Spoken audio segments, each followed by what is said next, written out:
Namaste, everyone. Welcome to the Pranic Healing Podcast. My name is Dr. Jason Yuan. In today's episode, we're going to talk about the Pranic Healing Research Institute, or also known as PHRI. We're going to talk about what is it and how does it function and serve pranic healers, and what you can do to support pranic healing research. The Pranic Healing Research Institute was developed by Master Glenn Mendoza under the Center for Pranic Healing in New Jersey, in the United States, as a platform to serve and help fund pranic healing research to show the evidence-based science of energy healing, and specifically pranic healing. So we know how important research is nowadays when it comes to applying any therapeutic protocol or modality. Specifically with pranic healing, the protocols that was developed by Grandmaster Choa Kok Sui was sort of the average person's science for us. It was basically our way of coming to our conclusion based on the steps that was outlined in pranic healing. Especially for those who are new to pranic healing, something that differs from other energy healing modalities is that pranic healing has these, what I like to call recipes. So these recipes are by-step instructions where you follow them to address any underlying condition. So that can be back pain, stress and anxiety, you name it. Master Choa found through his own research, right, that there were certain energetic correlations for certain people that have back pain or stress and anxiety. They would all show up with similar chakra profiles, meaning that the energetic condition of their chakras were very, very similar for those who had back pain to those who had stress and anxiety. Master Choa developed protocols, these recipes, where it would address the underlying energetic condition. As we know, when you address the root cause from the energetic point of view, the eventual changes will materialize in the physical body, right? The body will heal. You're removing the obstacles energetically and you're speeding up the recovery process. This is something that we understand in not only pranic healing, but in any energy healing modality in general. Master Choa, being a scientist himself, right, as well as being a great entrepreneur and philanthropist, emphasized the point of being intelligent, right? Using evaluation, using discernment. Even though he taught these teachings, he never said to believe them blindly. He always said that you must practice the teachings and come to your own conclusion, which is the scientific method. The reason that we do research and experiments is to have reproducibility, meaning if one person does it at a completely different location at a completely different time, they should get to about the same results as the former. In pranic healing research, we are trying to validate Master Choa's teachings on many different levels. This doesn't have to be just on back pain or stress and anxiety. We really have to look at it at a much broader level. The Research Institute's mission is to progress the evidence-based science of pranic healing so that we can help people live a happier and healthier life through these teachings. Part of the research is we need money, right? As Master Choa said, money is the driver for doing goodwill. And especially when it comes to research on more alternative or non-conventional modalities such as energy healing, there is not available funding that you can directly apply through going through the National Institute of Health or any other country's Institute of Health that way. It's really a challenge because across all energy healing modalities, we still don't understand the exact mechanism for energy healing. We understand that there's this concept of energy, prana, chi, that helps sustain physical life, but we don't really have a device, a method, a way of accurately and consistently measuring this life force energy, right? So With that being said, energy healing modalities and especially pranic healing research, we have to come from it at a different angle. We can't go down to the nitty gritty exact gears of mechanism, but we can look at it on how it affects different parts of the body or different aspects of the body. And to give you some context, so the Research Institute has been funding research projects for many, many years. And a couple of the more prominent research projects that we have done and in the process of publishing is for pain management, for fertility support in IVF or in vitro fertilization, and also in other aspects such as your gut microbiome. So I'm going to talk about these three examples to kind of give us a clear idea of how pranic healing research is being moved forward. Let's start with number one, pain management. This is a very, very big topic because we can get pain from so many different sources, so many different reasons why our body might be in pain. It might be just due to arthritis, old age, or it might be due to a past injury. It might be due to all stress and anxiety, which we know causes more inflammation in the body, which causes more pain. So, with pranic healing and pain management, this specific research looked at the geriatric population in the emergency room. So, geriatric is basically a population of adults, I believe, over 70, right? So, they're elderly. And especially in the emergency room setting, we can have a very clear look of what's called acute pain management. Their pain is so high that they're required to be in the emergency room. And we can start to use and see how pranic healing works. What happened was there was two groups. One group had your standard pain medication, and the other group had pain medication with pranic healing. In summary, the results showed that the group with pain medication and pranic healing had statistically significant decreased pain compared to the group that just had pain medication. That just goes to show you, again, we don't know how it works, scientifically on a molecular level, but we can see that yes, pranic healing appears to work and appears to lower pain better than just having pain medication alone. The next example is even more astounding, in which we look at infertility, right? Infertility is basically when both males and females are not able to have a baby. Okay, in this research, we looked at females and we looked at the process of called in vitro fertilization, or also called IVF. So when you're not able to have a baby naturally, there's this technique called IVF where the egg and sperm are fertilized outside of the body and then implanted back into the mother.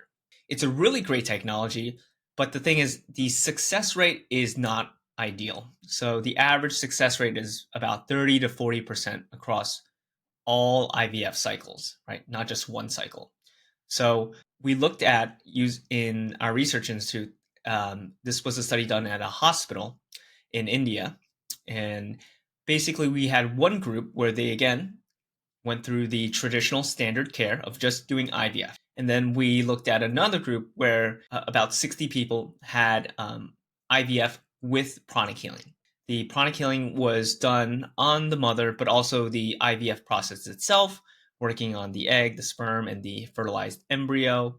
And the results were pretty astounding. It showed that pranic healing with IVF almost doubled the success rate of just using traditional conventional IVF alone. And if it fails again, you do a third cycle.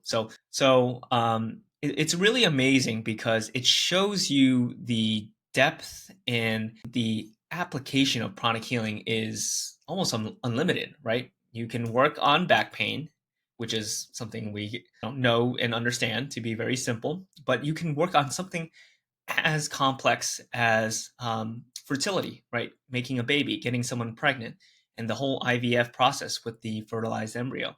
This just gives to highlight the really amazing teachings of Master Choa and the ability of pranic healing to address so many different types of health concerns. The next research is actually a little bit different, but it's related, where we look at the gut and oral microbiome, and that the microbiome is basically this collection of bacteria, other organisms that are inside and alive in our body. And we know how important it is to have a healthy microbiome. People take prebiotics to help, your good bacteria feed and grow. And this is also why people take probiotics, which is the live cultured bacteria that, when living inside your mouth or gut, has a benefit to the body. And we understand those benefits because there's a lot of research on it showing how a healthy microbiome helps lower inflammation, increase immune support, right? Helps with detoxification, helps with elimination. So the list goes on. In this particular research study, we looked at the practice of Arhatic yoga. In the context of pranic healing, Arhatic yoga is more of the more spiritual practice. And when I say spiritual practice, fellow Arhatic yogis might understand that it's a practice where you do physical exercises, right? But you also do more of the energetic exercises as well, and meditation and other purification practices. This study was done at the ashram in upstate New York, hosted by Master Glenn, Master Marilag for the spiritual vacation. And we looked at the gut and oral microbiome of the participants. And it showed, after a 9-day, more intensive practice of yoga, that the oral microbiome actually increased in diversity. All microbiomes across all participants converged to a single point. The practice of Arhatic yoga had an influence of almost driving a certain microbiome picture, right? And this picture was at a healthy composition with a good number of diversity, and had the beneficial microbes that has those healthy benefits. This was with Dr. Sanjay, who is a professor at the Singapore University, and he was the lead principal investigator in this subject. And it really, again, goes to show, again, the application of pranic healing or Hatha yoga. Even though we all experience the benefits, right? We understand how it makes us feel, right? Afterwards, after meditation, after healing, this research is starting to give context, right? Paint the picture in the background that is showing, hey, actually doing meditation and healing practices does this to your body. So, all these three different types of research, right? With the pain management, with the infertility through IVF, gut and oral microbiome through our Hatha yoga practice. This is all to paint a broad picture of how pranic healing is improving someone's life, right, in their health.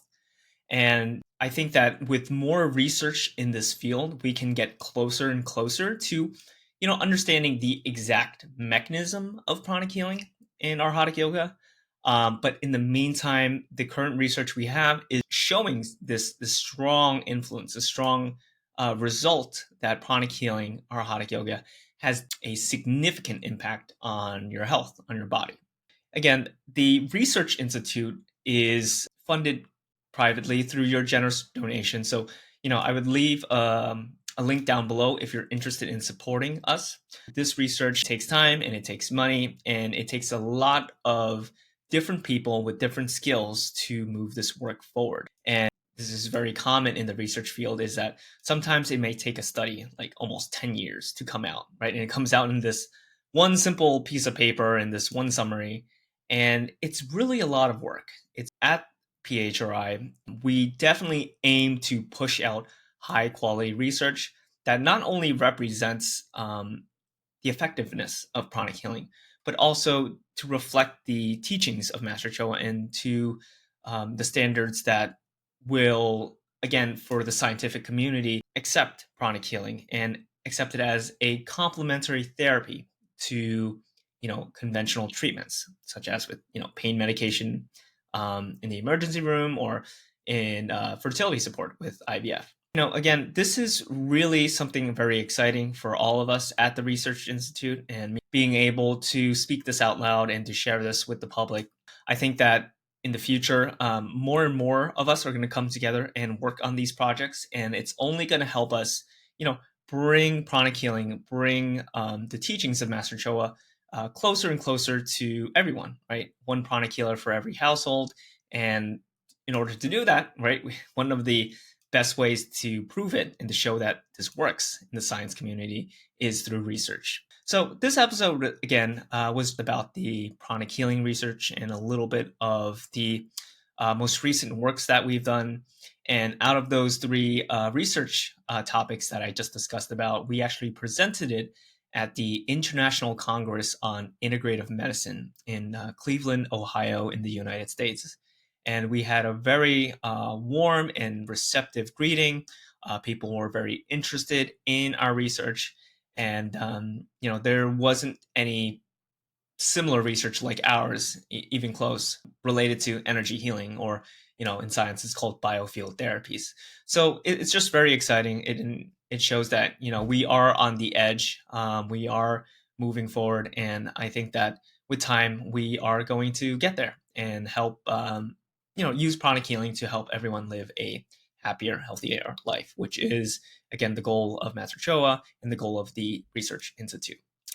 So that's it for today's episode. Again, my name is Dr. Jason Yuan. Namaste, everyone. Thank you for listening. And if you've enjoyed this episode, feel free to please leave a like and a comment on your experience with research or your curiosities with research, and I'd be happy to respond below.